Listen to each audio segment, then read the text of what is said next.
but that makes you go, yep, that's my credit union. It's just, wow. All right, you meet some of the craziest people in the credit union. Am I right? These things are very memorable.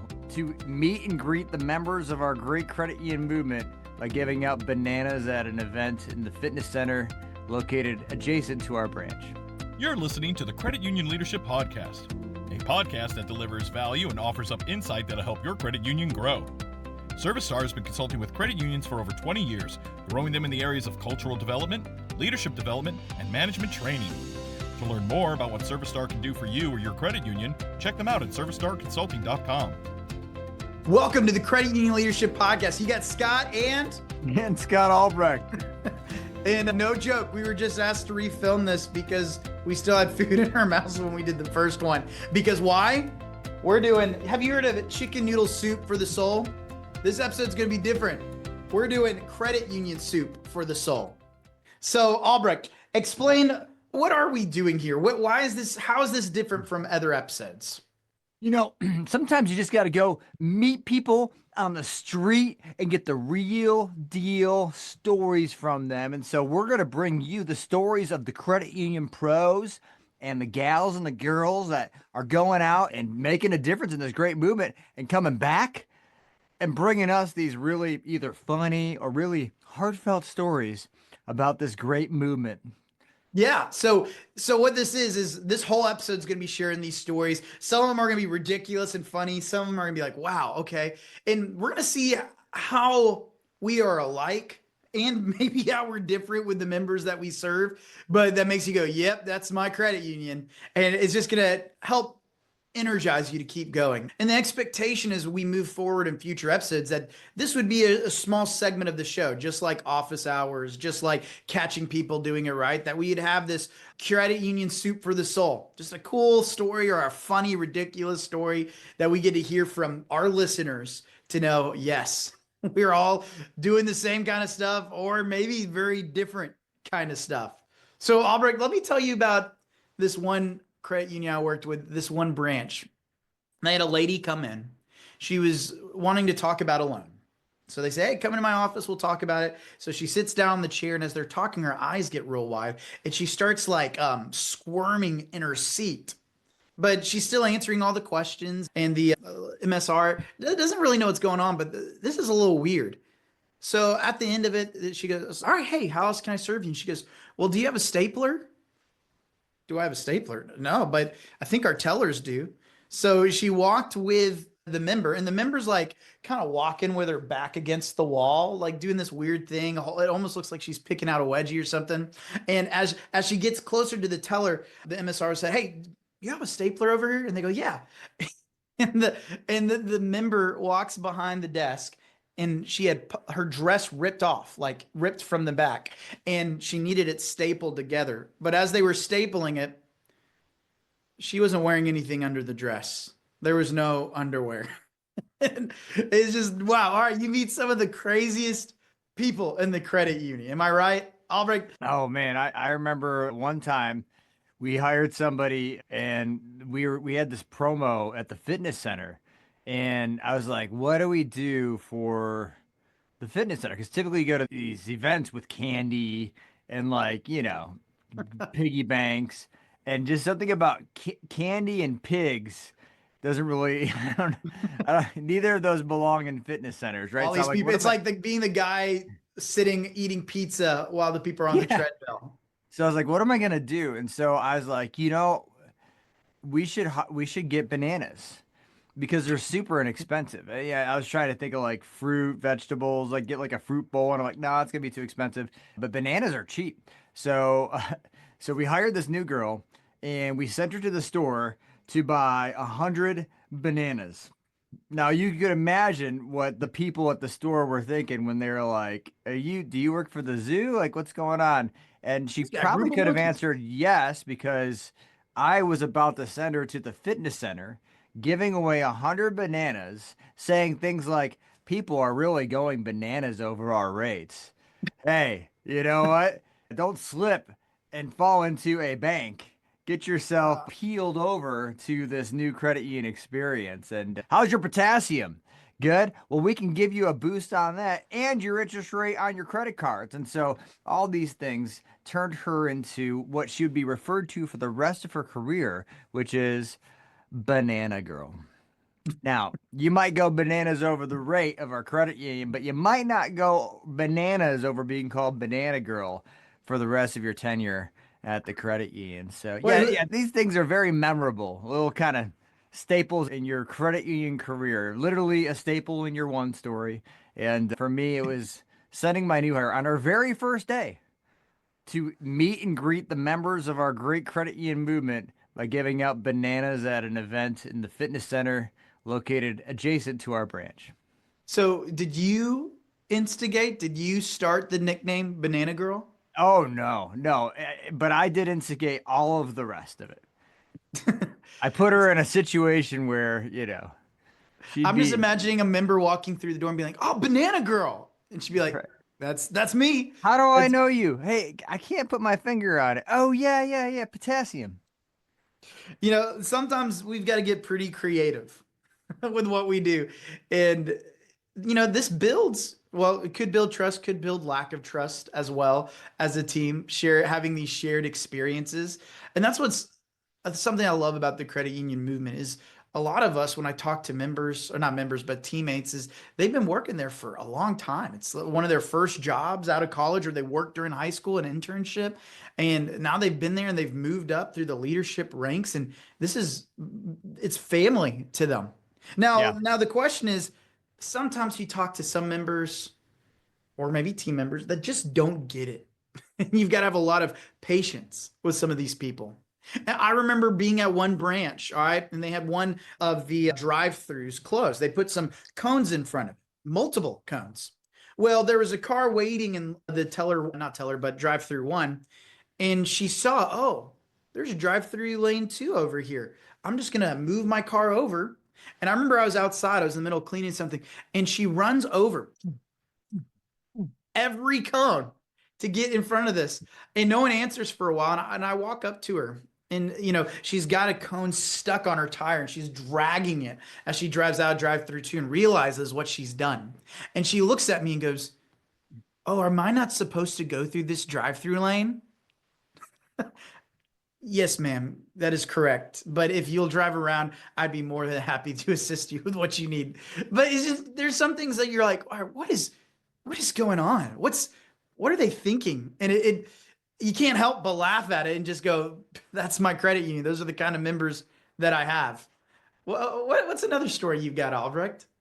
Yeah, this one was from someone who works at the credit union and had some things happen in their personal life, and they submitted this to the podcast about our service excellence training. So they said one of the key ways to express to your member or customer is how you would feel in their shoes. We talk about empathy and service excellence, and so enter Universe, or in this case, a huge company that dominates the consumer space.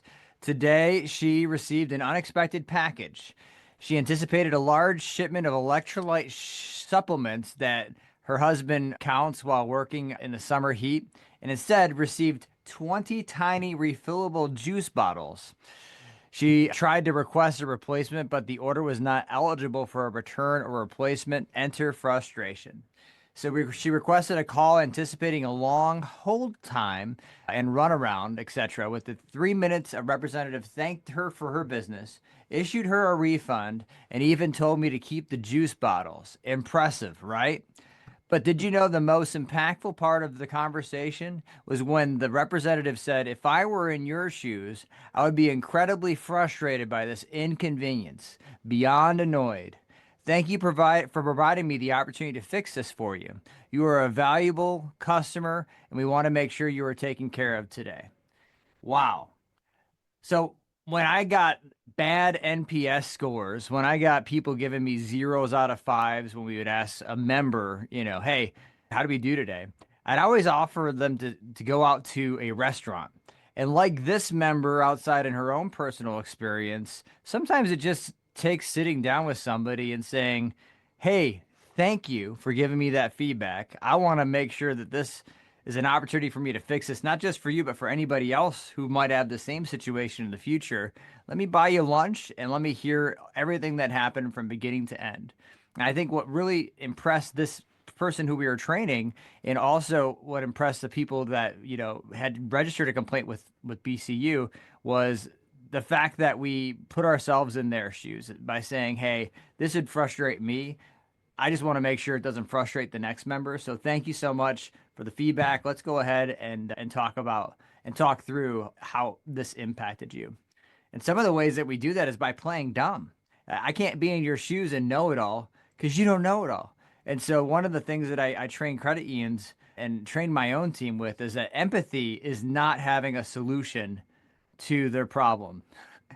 Empathy is first sitting in the problem with them before offering them a solution out of the problem. And so you could tell in this story from one of our engaged learners, he told me he felt what it would be like in my shoes. And that was really the icing on the cake because they'd already given the refund. They'd already given free bottles. And he actually finished the call in an incredible way too. He says, stay incredible, stay healthy, and have a spectacular night. And so it was so good. She actually copied it, pasted it, and emailed it to me so I could include it on the Credit Union Leadership Podcast.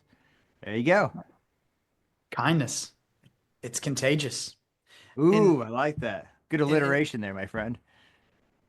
Yeah. And talking about this, it also makes me think of the impact we get to make on people's lives and how we get to build better communities, build a place that we want to live in by helping one member at a time live up to the standards to achieve their dreams. And I remember hearing this story from a teller at a branch that we worked with. And they said, we had this member walk in and said, hey, is Brian there? And she was like, well, there's not a Brian that works up here, but there is a Brian that works in our support position. He goes, yeah. I want to talk to him. She goes, okay. Rarely do you have some member walk in asking for someone from a support position. She goes back there and tells Brian, hey, so-and-so's here to see you. And you see Brian's face light up. It's a big smile. And he walks out there pretty quick and he greets him. And they come in for a hug. It's not even a handshake. It's a straight up hug. And they're talking, they're laughing, they're having a good time. And after them talking, Brian walked up. He said, thanks for getting me out here. She goes, who was that? And Brian proceeded to tell her that he works in asset recovery, asset collections, whatever you call your department over there. And he said that this was a member he had called, and this member thought he had no hope. He's getting this call and his financial life is about to be in ruin, as well as the rest of his life. But Brian came in with this mission of, I want to walk the path of financial hardship with our members and give them hope. And he was able to ask the hard questions, do the hard things, and problem solve and get creative, and actually found a way where they were able to make affordable payments that saved this member's financial life to the point where the member wanted to do a surprise visit just to say, thank you. You changed my life. And what's tough is as tellers in asset recovery, other positions at call centers, we don't get those moments a lot. But the work we do is going to set our members in a trajectory of having a positive financial life or even just a great life. Someone might be calling you at the call center in the middle of a vacation. They're worried about their card being on hold. And you don't get that thank you so much all the time. But we've got to realize, and we've got to hear these stories to realize this is the impact that we're making. I love that story. It perfectly embodies the idea of helping others fight for dreams. Yeah, and when you embody yourself into the kind of the world that person's going through, it means that no one really is member facing. Even the person in titles that never really talks to anyone but a title clerk and has the file of titles. Guess who we call on Saturday when we forgot to mail out someone's title and they're about to go trade in their car? Well, we need that person to come in and maybe even drive that title to the member's house or to the dealership. And so many a times, a lot of our best service is when we actually drop the ball. And I actually wonder, for credit unions, how would our service look like if we never actually dropped the ball? Our ability to recover is really an exciting aspect of what I'd like to hear some of these new stories coming from our audience might be. So if you got a story of where your credit union dropped the ball, maybe it was a recovery of a situation for a member, either funny or empathetic, we'd love to hear from you. Actually, go ahead and do this. I'd like for you to write out a little note to yourself. I will submit a story to the Credit Union Leadership Podcast, period. Researchers in Great Britain did a study of 1 to 3 groups of individuals as it related to them living an active lifestyle by starting a new habit of exercising. Group 1 was the control group, and they were simply asked to track how much they worked out each week. Group 2 is the motivational group. They had to track how often they worked out each week, but also had to read literature about the benefits of working out. And Group 3 did the same as Group 1 and Group 2, but had to come up with and write out a plan for when and where they're going to work out. Time, place, and day. Of the groups, 1 and 2 had about 35 to 38% of people who worked out each week, showing there really was no correlation between reading motivational material or not. But 91% of the third group exercised at least once per week. So writing down the time, the day, the location was a great change for the habit of that group. And so for our little group here, I would love for you to write down, I will submit a story to Service Star Consulting. That way we've got a lot more of these as we go forward. What are we calling this segment, Scott Anderley? Then we're going to call it CU Soup for the Soul. All right. I'd love to hear those submissions from credit unions around this great nation the next time we come together. Man, that's awesome. And I think we're going to end the podcast right there. So guys, thanks so much for listening, laughing, and awing with us as well. And guys, we can't wait to hear from you. We want to be a part of your journey. We want to be, what we talk about a lot is, hey, maybe we came and spoke at your credit union. Don't let that summer camp high end. Let us be part of the journey. Listen to this stuff and let it continue to inspire you and equip you as you're leading and as you're making significant impact. Guys, we'll talk to y'all next time at the Credit Union Leadership Podcast. Interested in submitting a question to the Credit Union Leadership Podcast, we want to hear from you. Go in our show notes. We have a link over there, and in that link, it's going to take you to 2 options. You can submit a question written out through email, or you can submit an audio recording through SpeakPipe. We make it super easy. Go to the link in the show notes, click audio recording. Once you click audio recording, it's going to take you straight to a website where you just press the record button. You've got 90 seconds to submit a question or submit you catching doing somebody do it right. And then you just type in your name and email address, and that's it. It comes straight to us, and we'll take it from there. So you don't need to download anything. You don't need to get any new software. You just go to this website, press record, and click submit, and we're good to go. So go to the link in the show notes. Click if you want to submit a question written out or through audio, and we'll take it from there. Thank you, guys. We'll see you next time.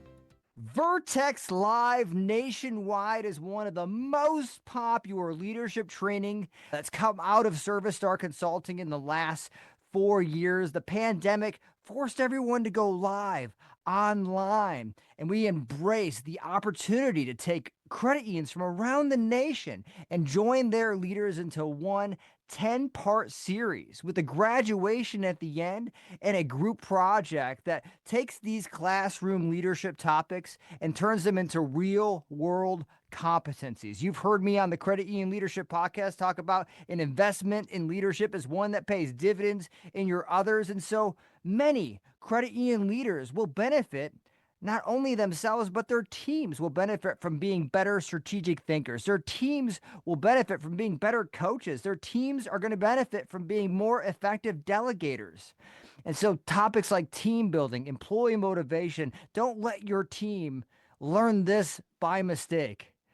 Give them that proactive leadership training that they need. Send them to Vertex Live nationwide, a cohort that runs twice per year here at Service Star Consulting.